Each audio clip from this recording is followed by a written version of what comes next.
एक नगर में सेठ माधवदास की बड़ी प्रसिद्धि थी। उनका व्यापार खूब चलता था, धन धान्य की कोई कमी न थी, परंतु फिर भी वह हर समय चिंतित और दुखी रहते थे। एक दिन वे अपनी दुकान पर बैठे हुए बुदबुदा रहे थे, इस जीवन से तो मौत ही अच्छी है। उसी समय एक साधु वहां से गुजरा। उसने सेठ के ये शब्द सुने और समझ गया कि यह व्यक्ति मोह माया में फंसा हुआ है और अत्यंत दुखी है। साधु सेठ के पास गया और बोला, सेठ, यदि तुम्हें इतने दुखी हो तो मेरे पास एक उपाय है। मैं तुम्हें अपने योग बल से स्वर्ग ले जाता हूं, जहां कोई चिंता, कोई दुख नहीं है।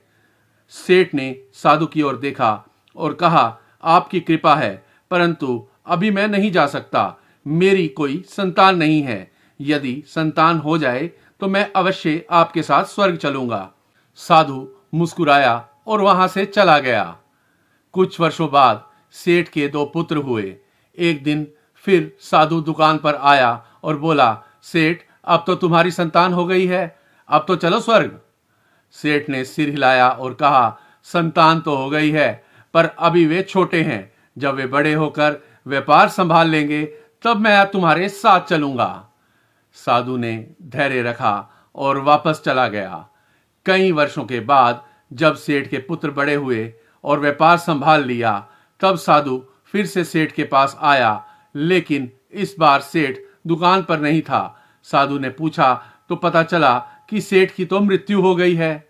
योग बल से साधु ने पता लगाया कि सेठ अब दुकान के बाहर बंधे बैल के रूप में जन्म ले चुका है। साधु बैल के पास गया और कहा, अब तो तुम्हारे बच्चे भी सक्षम हो गए हैं, अब तो चलो। बैल बने सेठ ने सिर हिलाकर कहा, कैसे जाऊं? मेरे बच्चे अभी तक व्यापार में पूरी तरह निपुण नहीं हुए हैं और मैं ही अच्छी तरह से बोझ ढो सकता हूं। यदि मैं चला गया तो दूसरा बैल आ जाएगा, पर उतनी मेहनत नहीं करेगा, जिससे मेरे बच्चों को व्यापार में हानि होगी। अभी तो मैं नहीं जा सकता। साधु फिर लौट गया। 5 वर्ष के बाद जब वह वापस आया तो देखा कि दुकान के बाहर अब बैल नहीं है। व्यापारियों ने बैल की जगह ट्रैक्टर ले लिया है। साधु ने पता लगाया तो मालूम हुआ कि वह बैल परिश्रम करते करते मर गया। फिर से योग बल से साधु ने सेठ का नया जन्म खोजा तो पता चला कि वह अपने ही घर के बाहर कुत्ते के रूप में जन्मा है। साधु कुत्ते के पास पहुंचा और बोला, अब तो कोई बोझ उठाने की समस्या नहीं है, अब तो चलो मेरे साथ स्वर्ग। कुत्ते के रूप में सेठ ने कहा, कैसे जा सकता हूं? देख नहीं रहे मेरी बहू ने कितने गहने पहने हैं? मेरे बेटे घर पर नहीं हैं। यदि कोई चोर आ गया तो उसे बचाएगा कौन? अभी तो मैं नहीं जा सकता। साधु फिर चला गया। 1 वर्ष के बाद उसने देखा कि कुत्ता भी मर चुका है। उसने फिर से योग बल से सेठ का नया जन्म खोजा। इस बार सेठ अपने ही घर के बाहर बहने वाली गंदी नाली में कीड़ा बनकर पड़ा था। साधु ने उसे देखा और बोला, सेठ, अब तो देखो कहां से कहां आ गए हो, अब तो मेरी बात मान लो और चलो स्वर्ग। कीड़े के रूप में पड़े सेठ ने गुस्से में उत्तर दिया, चला जाए यहां से, मैं यही ठीक हूं। मेरे पोते पोतियां यहां से आते जाते हैं, उन्हें देखकर मुझे आनंद आता है।